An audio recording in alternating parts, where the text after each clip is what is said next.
From LEX 18, your official UK sports station for Big Blue Nation, this is BBN Tonight. Presented by Central Bank, the official bank of UK athletics. Welcome to BBN Tonight. I'm Keith Farmer. And I'm Maggie Davis. Tonight, we'll recap an impressive weekend for the UK men's basketball team and talk with the guy who helped make it happen. That's Keon Brooks. That was so much fun. Plus, a new addition to their roster, and we'll have women's assistant coach Amber Smith talk about her team's tough loss to South Carolina and the week as it's going ahead. But first, let's get into Saturday's win over Florida because that was so much fun. Awesome. The Cats dominating the Gators. That's tonight's Big Blue story presented by Baptist Health. Keon Brooks making his season debut, and boy, once he checked in, he made Kentucky look like an entirely different team. Gets on the floor here, and you know, you'd like to have some easy points to start it out, and it's about as easy as it gets right there, Maggie. And as pretty as it gets. That was awesome. Beautiful pass as well. All right, so Kath looks pretty good there. Next bucket here on the tough drive. Played 9 minutes in the first half.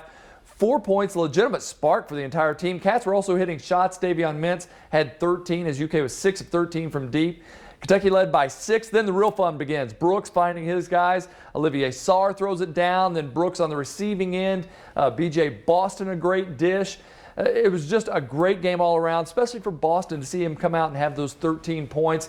And just the sheer excitement spoke volumes there. Kentucky working together, having fun, blew the doors off in the second half as they cap it off with the steal and a nasty flush there for Brooks. Listen to this, 12 points, 6 rebounds, 4 assists, and 24 minutes of play.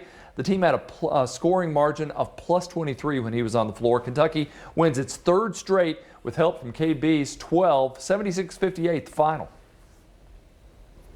Let's enjoy this. Let's enjoy these kids. Let's enjoy their growth.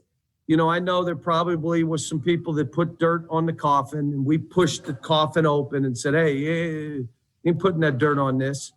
And you know, and that stuff was out there. But look, I kept saying to you, we got good kids. I'm proud of these kids. They just need time. And I'm not changing that thought. We just need time. Maggie, the team's looking better every time they see the floor tomorrow night versus Alabama. That's going to be the real litmus test for the Cats. Yes, but I think what we saw against Florida helps you feel better about that Alabama game. Alabama is a good team this year. They've looked really good. Yeah. But the Cats looked pretty good against Florida, and you talked about it, a balanced offense from the Cats. We saw, obviously, Keon Brooks play well. Dante Allen hit a couple threes. Yeah. BJ Boston looked so much better. Little steps for everyone, I think, makes a big difference. Isaiah Jackson, huge. Cal said he just does things that other guys can't do.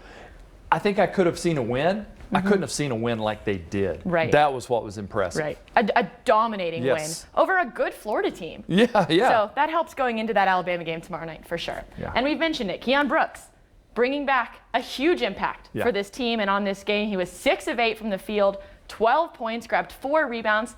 Plus, he played good defense. He had great court vision, brought a lot of energy and leadership to the floor. And hey, he left Davion Mintz speechless. You watched the game, you saw it. Like, he gave us a whole different element to the game. I mean, Keon was amazing today. It was super fun. Like, I'm speechless, really. It was amazing. The game, you saw it. That's what he said, right? You saw it, and it was so good to see Keon looking totally healthy, super energized.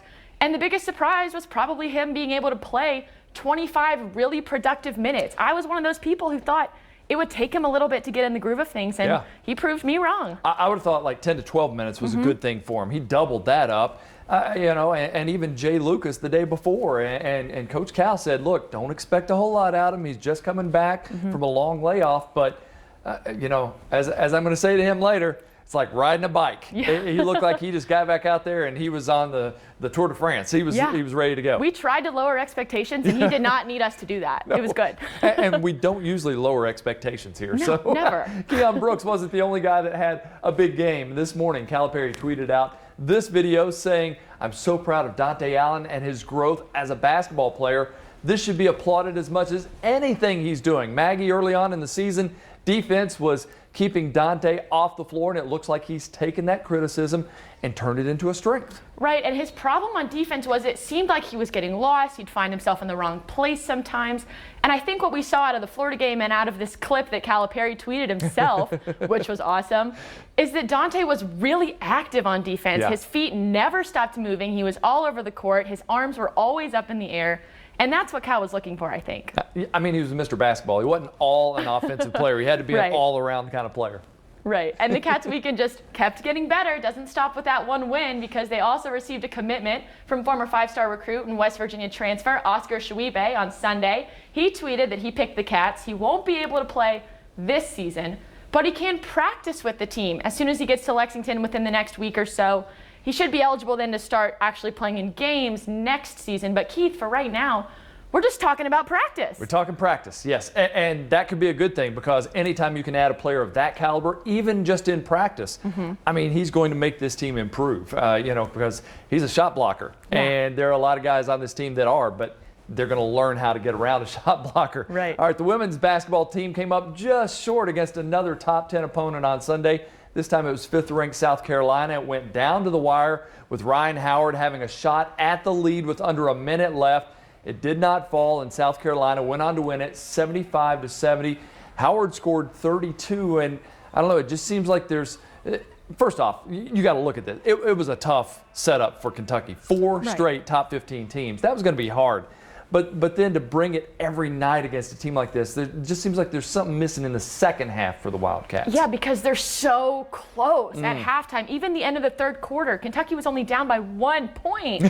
Like, they're so close to finishing these games, and then you just kind of see them slip a little bit in the fourth quarter. But South Carolina is the number 5 team in the country, best team in the SEC. It's not a bad loss for them. No, not at all. Not at all. A lot more to get to tonight. We'll have Keon Brooks on to talk about his return to the game. But first, we'll keep breaking down that women's game with Coach Amber Smith. That's next on BBN Tonight.